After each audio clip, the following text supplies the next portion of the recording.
In the early 20th century, an event occurred that would leave a lasting imprint on the small Caribbean nation of Haiti. A foreign power stepped in, claiming to restore order, but instead initiating a nearly two-decade-long occupation. This foreign power was none other than the United States, a nation on the rise, eager to assert its influence on the global stage. The US occupation of Haiti, extending from 1915 to 1934, is a significant chapter in both nations' histories, set against the backdrop of a rapidly changing geopolitical landscape. This period, marked by military intervention, political manipulation, and societal upheaval, began with the assassination of the Haitian president in 1915, a startling act that served as a catalyst for the US invasion. As we delve deeper into this historical narrative, we'll uncover the complexities and consequences of this occupation and how it shaped the futures of Haiti and the United States. So, let's dive into the tumultuous world of early 20th century Haiti and the United States' role in shaping its future. Before we delve into the occupation itself, it's crucial to understand why the US had its eyes set on Haiti. Now, you might be wondering, what could the United States possibly want with this small Caribbean nation? The answer lies in the strategic interests of the US in the early 20th century. The US had long been interested in establishing a naval base in the Caribbean to safeguard its maritime routes and extend its influence in the region. Haiti, due to its location, was considered an ideal spot. However, these attempts were met with strong opposition, both locally and internationally. Another factor was the US's financial involvement in Haiti. In the late 19th and early 20th centuries, the US made several financial interventions in Haiti with the aim of reducing foreign influence, particularly from Germany and France. These interventions often took the form of loans and investments, which gave the US a significant stake in Haiti's economy. A key event that shaped Haiti's economic landscape was the 1824 Franco-Haitian Agreement. As a part of this agreement, Haiti agreed to pay France a hefty sum of 150 million francs as compensation for the loss of slaves during the Haitian Revolution. This debt crippled Haiti's economy, forcing the country to take on more loans, often from American banks, thus increasing US financial involvement. The US interest in Haiti was not merely strategic or financial, though. There was also a concern about the increasing influence of Germany in the region. Germany had been making commercial inroads in Haiti, and there were fears that it was planning to establish a naval base of its own. This was a prospect the US was keen to avoid, especially with the clouds of World War I gathering. So we see a mix of strategic, financial, and geopolitical factors that made Haiti a target of US interest.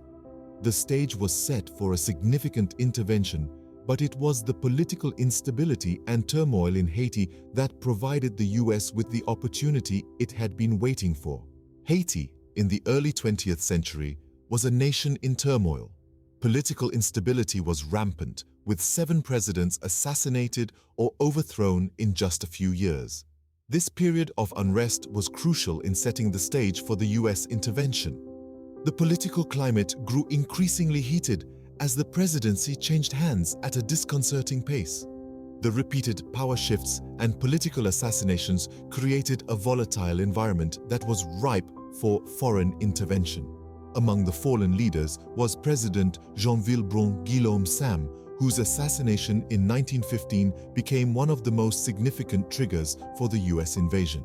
President Sam's rule was marred by political conflict and public discontent. In a desperate attempt to quell a rebellion, he ordered the execution of 167 political prisoners. This ruthless act incited public outrage, leading to a mob storming the French embassy, where Sam had sought asylum. The mob assassinated Sam, propelling the nation further into chaos. In the midst of this turmoil, the United States watched closely, deeply concerned about its investments and strategic interests in Haiti. The US had long feared the rise of German influence in the Caribbean and the political instability in Haiti seemed to provide the perfect opening for Germany to establish a foothold. This fear, coupled with a desire to protect American lives and property, formed the US's pretext for intervention. The US government framed the invasion as a necessary measure to restore order and stability in the region. However, beneath this guise of benevolence, the invasion was primarily driven by strategic interests. The US was keen on establishing a strong presence in the Caribbean to safeguard the recently opened Panama Canal and to keep European powers, particularly Germany, at bay. With the assassination of President Sam, the US saw an opportunity to step in, starting a chain of events that would change Haiti's fate. This marked the beginning of a nearly two-decade-long occupation, a chapter that would leave an indelible mark on Haiti's history and its relationship with the United States. In July 1915, US Marines landed in Haiti, marking the beginning of a 19-year occupation. The US swiftly seized control of key institutions, including the Haitian National Bank. This move effectively gave the US control over Haiti's finances and, by extension, its economy, a strategic maneuver designed to reduce foreign influence and protect American interests. The Haitian-American Treaty of 1915 further solidified US control. This treaty, signed under duress, allowed the US to oversee Haitian finances and the local police force, essentially legitimizing the occupation. This treaty, however, was not well received by the Haitian people, who saw it as a blatant violation of their sovereignty. In the wake of the treaty, the US established the Haitian Gendarmerie, a combined military and police force trained by American officers. This force was intended to maintain order and stability, but it also served as a tool of control, enforcing US policies and quelling any potential resistance. Meanwhile, in the political realm, the US was maneuvering to install a compliant leader. Enter Philippe Soudre d'Artiguenave, a mulatto senator from the South who was not particularly well-known or influential. He was, however, willing to cooperate with the Americans. In August 1915, d'Artiguenave was elected president by a Council of State handpicked by the US. His presidency marked the beginning of a series of puppet governments that would rule Haiti during the occupation. But it wasn't just about control. The US also undertook infrastructural projects like building roads, bridges, and hospitals, aiming to modernize Haiti. However, these initiatives were often implemented without regard for local needs or customs, leading to discontent among the population. For instance, the corvée labor system, a form of forced labor used to build roads, was deeply unpopular and led to widespread resentment. Despite these improvements, the occupation was marked by racial tensions and cultural clashes. The US Marines, predominantly white and from the southern states, held prejudiced views of the Haitian people. This racial bias was evident in their harsh and often brutal treatment of the local population.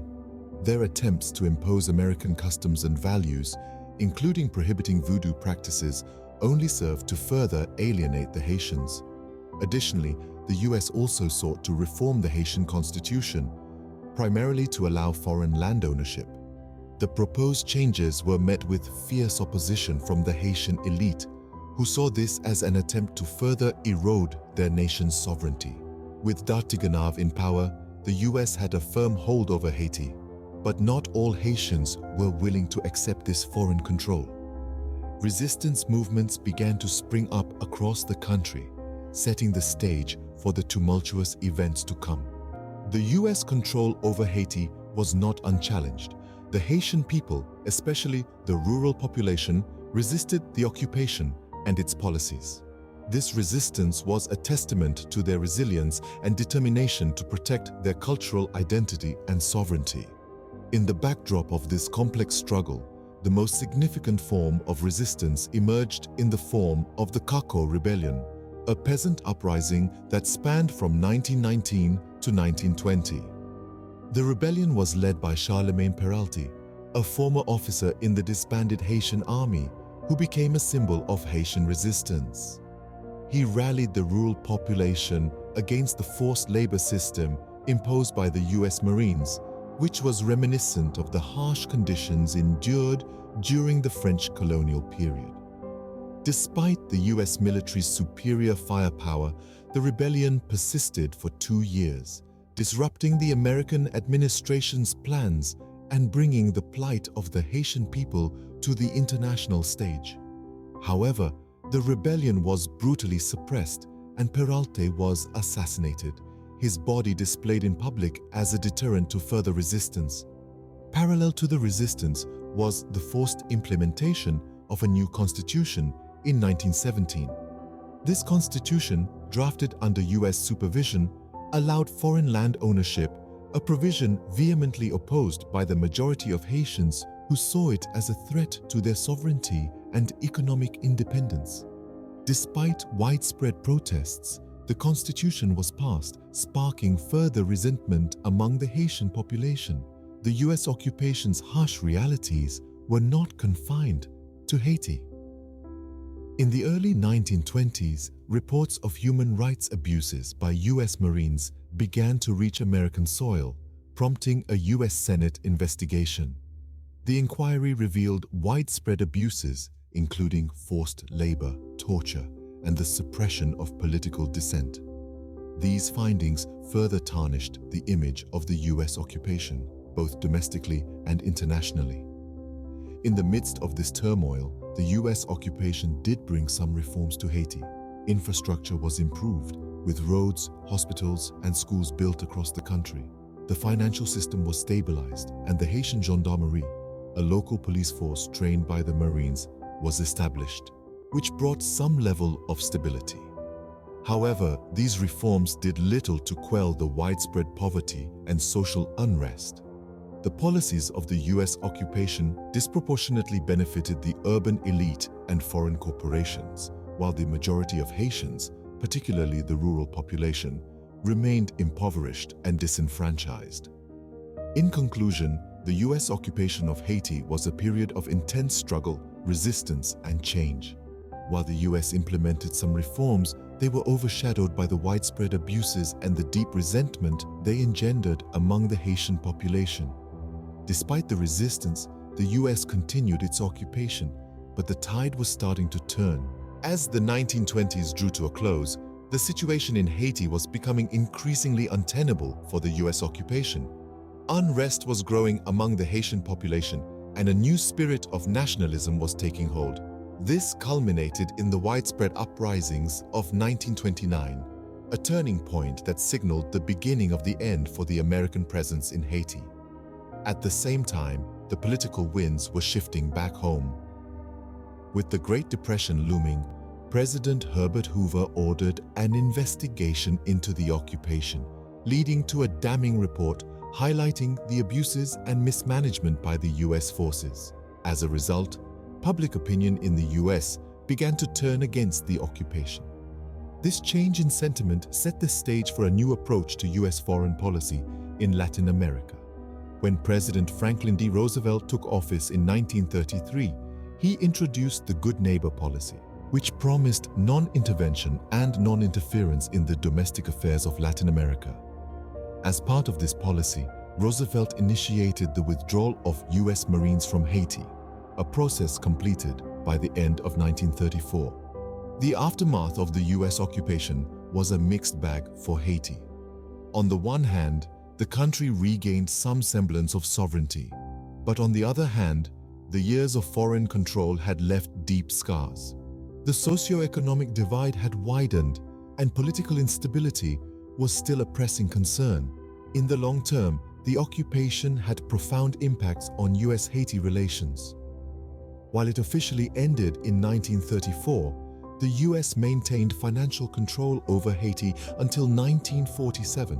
This period left an enduring mark on the Haitian psyche, fostering a deep-seated mistrust of foreign intervention that persists to this day.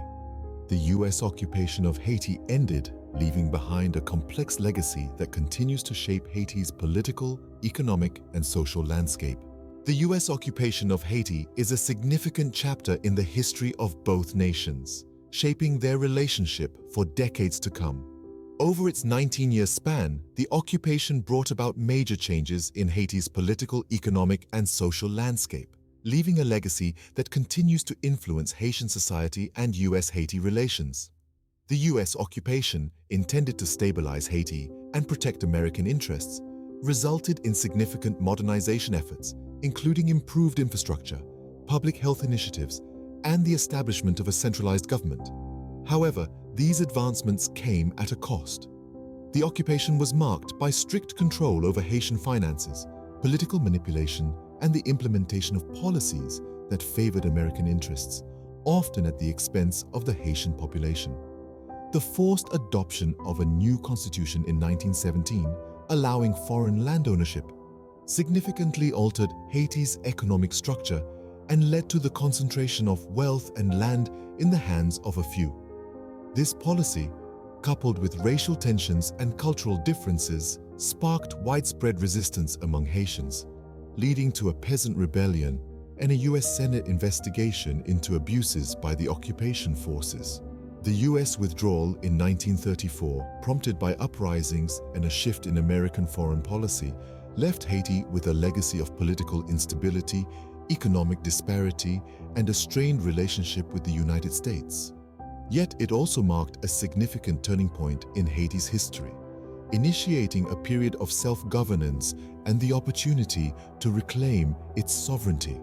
In the years that followed, Haiti grappled with the challenges of rebuilding its nation while navigating the complexities of its relationship with the United States and the wider international community. The legacy of the occupation continues to shape Haiti's political, economic, and social narrative, underlining the enduring impact of this historical event on the nation's trajectory.